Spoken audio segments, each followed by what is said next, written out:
E aí, meus amigos, meus irmãos, como é que vocês estão? Espero que vocês estejam bem. Vamos permanecer aqui na nossa jornada, estudando, refletindo e compartilhando o Evangelho de Jesus escrito por Mateus. Nós já estamos no capítulo 20 nessa jornada. Se você está aí comigo, muito obrigado por nos ajudar compartilhando, curtindo, comentando nos vídeos, né? Continue aí contribuindo conosco. Aqueles que ainda não são inscritos, se inscrevam no canal e vamos permanecer buscando a palavra de Deus. Faça as suas reflexões, não se esqueça disso. Faça as suas próprias leituras e deixe o Espírito Santo falar ao seu coração através da palavra poderosa de Deus. Vamos para a leitura de hoje.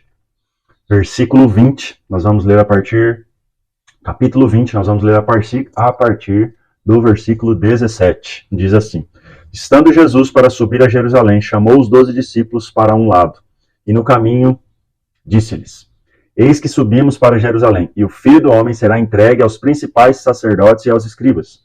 Eles vão condená-lo à morte, e entregá-lo aos gentios para serem zombado, açoitado e crucificado. Mas ao terceiro dia ressuscitará. Então se aproximou de Jesus a mulher de Zebedeu com seus filhos, e adorando-o, pediu-lhe um favor. E Jesus lhe perguntou: O que você quer? E ela respondeu: Mande que no seu reino estes 2 filhos se assentem, um à sua direita e outro à sua esquerda. Mas Jesus disse: Vocês não sabem o que estão pedindo. Será que podem beber o cálice que estou para beber? E eles responderam: Podemos. Então Jesus lhes disse: Vocês beberão o meu cálice. Quanto ao sentar à minha direita e à minha esquerda, não me compete concedê-lo, pois é para aqueles a quem está preparado por meu Pai. Quando os outros 10 ouviram isso, ficaram indignados com os 2 irmãos. Então Jesus, chamando-os para junto de si, disse: Vocês sabem que os governantes dos povos os dominam e que os maiorais exercem autoridade sobre eles. Mas entre vocês não será assim. Pelo contrário, quem quiser tornar-se grande entre vocês, que se coloque a serviço dos outros. E quem quiser ser o primeiro entre vocês, que seja servo de vocês. Tal como o Filho do Homem, que não veio para ser servido, mas para servir e dar a sua vida em resgate de muitos. Até aqui nós vamos ler. E Jesus continua o seu ensino, né, muito didático nos momentos, e Jesus acaba de vir falando sobre a diferença do seu reino com este mundo, né? Eu até dei uma prévia sobre o que nós falaríamos aqui no capítulo passado, que Jesus já dava indícios que esse reino em que ele estava se referindo, o reino de Deus, era um reino ao contrário do reino desse mundo, que ia na contramão, que era um reino como se, alguns autores dizem, como se fosse de cabeça para baixo, totalmente contrário. E Jesus estava indo para Jerusalém, na verdade voltando, e aí ele mais uma vez prediz a sua morte e a ressurreição. E só nesse evangelho, contado por Mateus, nós vemos 3 vezes Jesus enfatizando e falando aos discípulos sobre a sua morte e a sua ressurreição. E depois nós vamos comentar o porquê disso. E 2 detalhes aqui, que eu queria refletir com vocês. O primeiro deles, por que Jesus se chama de Filho do Homem? E buscando aqui algumas informações, além da Bíblia aqui, as informações demonstram para nós que no Velho Testamento existiam profecias que usavam esse termo de Filho do Homem e que indicava que era Jesus. E Jesus, sabendo-se disso, se autodenominava o Filho do Homem, referindo às escrituras do Velho Testamento, né, que indicavam o Messias, o Filho de Deus, o ungido, o Cristo. E a segunda coisa que vai ser a nossa maior ênfase, o pedido da mulher de Zebedeu. E o pedido dela foi o seguinte: versículo 21, Jesus perguntou: O que você quer? E ela respondeu: Mande que no seu reino estes meus 2 filhos se assentem, um à sua direita e outro à sua esquerda. Em outras versões diz que ela pede uma posição de honra aos filhos. E aí Jesus responde: Vocês não sabem o que estão pedindo. Será que podem beber o cálice que estou para beber? E realmente, eles não sabiam o que estavam pedindo e nem o tamanho do cálice em que Jesus beberia. E Jesus estava aqui, predizendo pela 3ª vez o que ele passaria e por que ele passaria. E com isso, Jesus usa mais uma vez esse pedido, essa oportunidade para ensinar o que verdadeiramente significa o teu reino e o estilo de vida dos que participam desse reino. E a grande ênfase nessa resposta está lá no versículo 25, em que Jesus chama os discípulos, logo depois dos outros discípulos, ficarem indignados com o pedido da mãe de Tiago e João, em que eles queriam uma posição de honra, né? Serem especiais.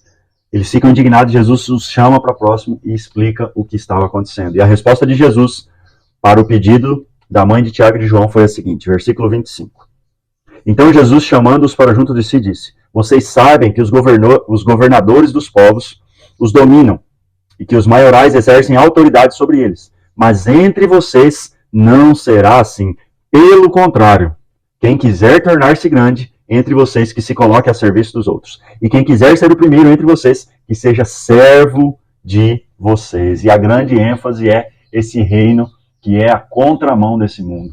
É o contrário do que está acostumado os reinos e os governantes desse mundo. Os pequenos cristos são assim como ele, né? Até os cristãos eram chamados, e o significado de cristão é pequenos cristos, ou aqueles que andam com Cristo, aqueles que são igual a Cristo, fazem o que ele fez. E ele deu essa ênfase, lembrando do que aconteceria com ele quando chegasse em Jerusalém e ele fosse entregue para morrer, para ser zombado, açoitado e crucificado. Sofrer, o servo sofredor. E essa é a grande ênfase, em que os discípulos ainda não tinham entendido da grande obra de Jesus, do servo sofredor. Os pequenos cristos servem o verdadeiro serviço deles é o serviço sacrificial, assim como foi o de Cristo, né? Entregar a sua vida em favor dos outros. Essa é a grande obra magnífica de Cristo, de entregar a sua vida em resgate de muitos, como diz no versículo 28. A sua vida serviu para salvar. O serviço serve para salvação. Versículo 28, Jesus disse assim: tal como o Filho do Homem, mais uma vez ele usa a expressão do Filho do Homem, referindo-se a ele, que não veio para ser servido, mas para servir. E o que era esse servir? Dar a sua vida em resgate de muitos. E aqui está totalmente conectado ao versículo 18, quando Jesus diz a sua obra, que seria a sua obra na cruz, que ele seria zombado, açoitado, crucificado e morreria, mas ao terceiro dia ressuscitaria, e assim restauraria o que estava perdido. Esse é o maior exemplo de serviço, o exemplo de Cristo, de entregar a sua vida por pessoas pecadoras que não mereciam, que na verdade mereciam o contrário, baseado na santidade, na justiça de quem Deus é. O que pecadores mereciam era a condenação, mas com a obra magnífica e suprema de Cristo na cruz do Calvário, nós recebemos a salvação e o perdão e não a condenação. E esse é o verdadeiro serviço de Cristo, que se nos serviu. E esse é o nosso papel como pequenos cristos, como aqueles que seguem a Cristo, que andam no caminho de Cristo e que servem como Cristo serviu. Dar a nossa vida em favor dos outros. E essa foi a grande resposta de Cristo ao pedido da mãe de Tiago e João. Eles desejavam uma posição de destaque. E Jesus ensina que a maior posição de destaque é servir. Ser o maior é ser o menor. Desejar ser o líder é desejar ser escravo e servir aos outros. E essa é a nossa reflexão no dia de hoje. Vamos orar.